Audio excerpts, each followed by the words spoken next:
रथसप्तमी हा हिंदू धर्मातील एक महत्त्वाचा सण आहे. हा सण माघ महिन्यातील शुक्ल पक्षातील सप्तमी तिथीला साजरा केला जातो. यंदा 24 जानेवारी 2026 रोजी रथसप्तमी आहे. याचा मुहूर्त मध्यरात्री 12:39 आणि ही तिथी समाप्त होणार आहे 25 जानेवारी 2026 रोजी रात्री 11:10. या दिवशी सूर्यदेवाची पूजा केली जाते. सूर्यदेव आरोग्य, तेज, ऊर्जा आणि जीवनशक्तीचे प्रतीक मानले जातात. पौराणिक कथेनुसार या दिवशी सूर्यदेव आपल्या 7 घोड्यांच्या रथावर आरूढ होऊन उत्तरायणाच्या दिशेने प्रवेश करतात. म्हणूनच या दिवसाला रथसप्तमी असे नाव पडले आहे आणि या दिवशी सूर्यजयंती म्हणूनही ओळखले जाते. या दिवशी सौभाग्यप्राप्ती, पुत्रप्राप्ती आणि धनप्राप्तीसाठी व्रत केला जातो. सूर्यदेव आरोग्याचे देव मानले जातात.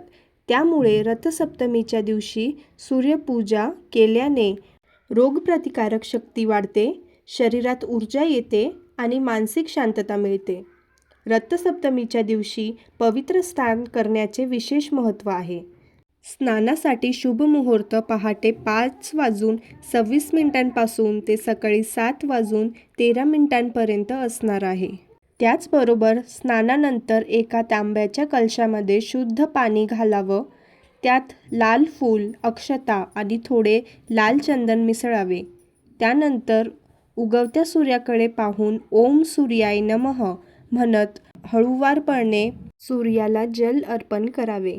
रथसप्तमीच्या दिवशी या शुभ मुहूर्तावर स्नान ओळखून आपण सूर्यदेवाला अर्घ्य दिल्यास आणि त्यांची पूजा केल्यास आरोग्यास लाभ होतो आणि जीवनातील दोष दूर होतात अशी धार्मिक मान्यता आहे.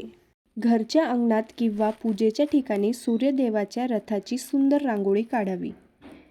रथामध्ये सूर्यदेवाची स्थापना करून त्यांची पूजा करावी. शिवाय या दिवशी अंगणात गोवऱ्या पेटवून त्यावर मातीच्या किंवा धातूच्या पातेल्यामध्ये दूध तापवत ठेवले जातं. हे दूध जोपर्यंत उतू जात नाही तोपर्यंत ते आटवले जाते. दुधाचा हा अंश सूर्यदेवाला नैवेद्य म्हणून दाखवला जातो. तर अशा पद्धतीने आपण रथसप्तमीच्या दिवशी विशेष पूजा करू शकतो. याशिवाय गायत्री मंत्राचा जाप करणं आणि आदित्य हृदय स्तोत्र किंवा सूर्य सहस्त्रनाम याचा पठण करणं अत्यंत शुभ मानले जातं. आपणही रथसप्तमीला हे विधी करू शकता, ज्यामुळे नक्कीच तुम्हालाही दीर्घायुष्य प्राप्त होईल आणि यशप्राप्तीसाठीही मदत मिळेल. लाल रंगाचे वस्त्र या दिवशी विशेष करून परिधान करावे. या दिवसापासून सूर्य आपल्या रथामध्ये बसून प्रवास करतात. या रथाला 7 घोडे असतात म्हणून रथसप्तमी असा शब्द वापरला जातो. या दिवशी आदित्य नारायणाची पूजा करतात. सूर्य ग्रहांचा राजा असून त्यांची स्थान 9 ग्रहांमध्ये आहे. अशा ह्या सूर्याला देव म्हणून त्यांच्याप्रती कृतज्ञता व्यक्त करण्याचा हा दिवस असतो.